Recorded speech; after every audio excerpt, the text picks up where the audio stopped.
Hey, what's up, everybody? Cinephile Mike here, and we are in season 4 of award season reviews.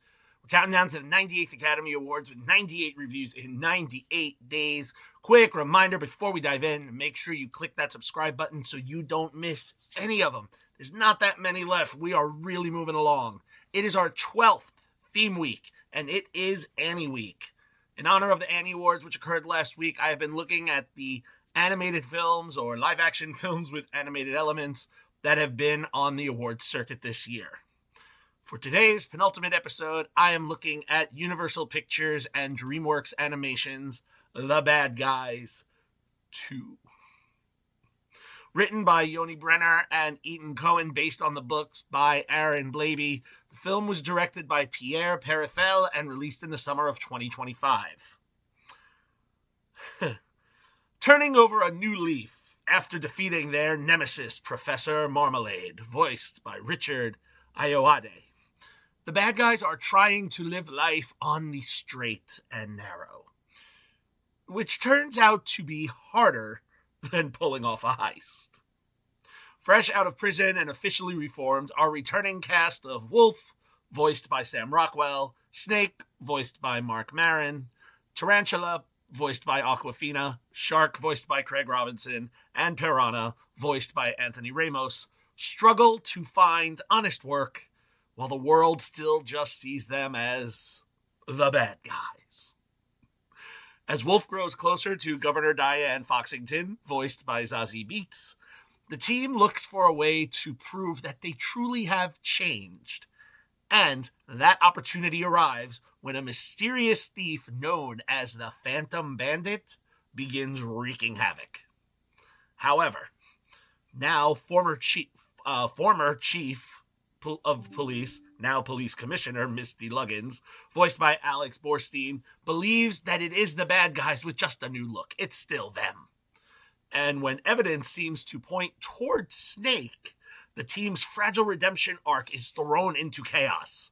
They try to work with Misty and the good guys, but they don't want Snake pinned, so they follow the clues to a Lucha Libre wrestling event and hopefully, can kind of sideswipe things, but the plan backfires and the bad guys find themselves framed for crimes they did not commit. Their attempt to clear their names leads them into the orbit of a new trio of villains: Kitty Cat, voiced by Danielle Brooks, Doom, voiced by Natasha Lyonne, and Pigtail Petrova, voiced by Maria Bakalova, who are orchestrating a much larger plan involving an experimental rocket and a rare metal called, I love this, MacGuffinite. Forced into one last high-stakes job for reasons I will keep for want of spoilers, but we'll just say that certain secrets that we learned in the first film are maybe not so secret.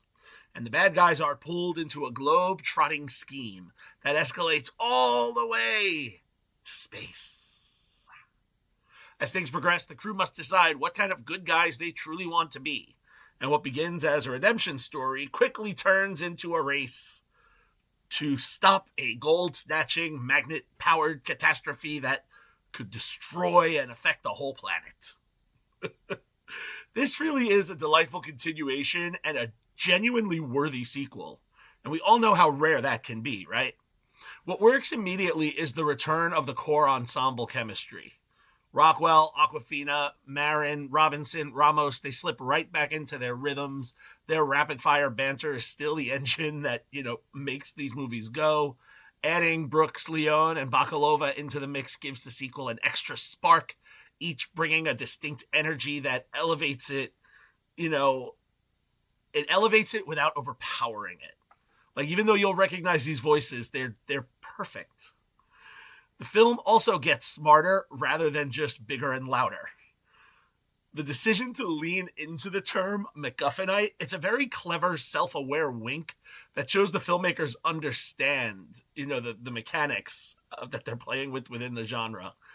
And the heist sequences are bigger and more ambitious than the first film, particularly the space set climax, but they pull it off, and visually the animation team stretches. There's really striking, dynamic visuals. And look, this film is proof that a franchise can scale up without losing its identity or its clarity. Daniel Pemberton, his score matches that momentum beat for beat, blending the chaos and the playfulness with a really nice fine-tooth comb. And what I appreciate the most is that this remains one of those animated films that genuinely works for both kids and adults. It never talks down to younger audiences, it never feels like it's pandering to the older ones, and the sequel ties back to the original very clean without overcomplicating its backstory. And I have to say the casting across the board is exceptional. So credit absolutely belongs to casting director Christy Soper here. There's not a weak performance in this batch. I know I keep saying that, but that was really the highlight. All right, let's talk box office and awards. At the end of its run, The Bad Guys 2 made $82,593,605 domestically and $156,942,096 internationally for a worldwide take of $239,535,701. Review-wise, the film is almost in sync with the original. Actually, it is in one way. Both films sit with an 87% critical rating, the sequel having 115 reviews, and a 94% popcorn meter, which is 1% higher from the first film's 93, coming from over 2,500 audience reviews. Award season-wise, The Bad Guys 2 was nominated for 5 Annie Awards, winning one, Best Storyboarding for a Feature, one of the few films that took a prize from K-pop Demon Hunters. And it was also nominated for Best Feature, Character Animation, Production Design, and Best FX. Properly so, Christy Soper, along with their associate Laura Busaheri, are nominated for Outstanding Achievement in Casting for an Animation Feature by the Casting Society of America, and in addition to its other accolades, including a nod for Best Animated Film by the Academy of Science Fiction, Fantasy, and Horror Films, it has several other Guild Awards that it's been in competition for. Best Edited Animated Feature Film by the American Cinema Editors, Excellence in Production Design for an Animated Feature Film by the Art Directors Guild, and the Producers Guild of America nominated it for Outstanding Producer of an Animated Theatrical Motion Picture. So where do I land?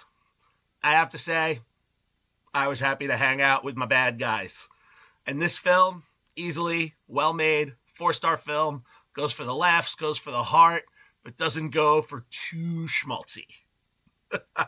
If you haven't caught them yet, The Bad Guys 2 is currently streaming on Peacock.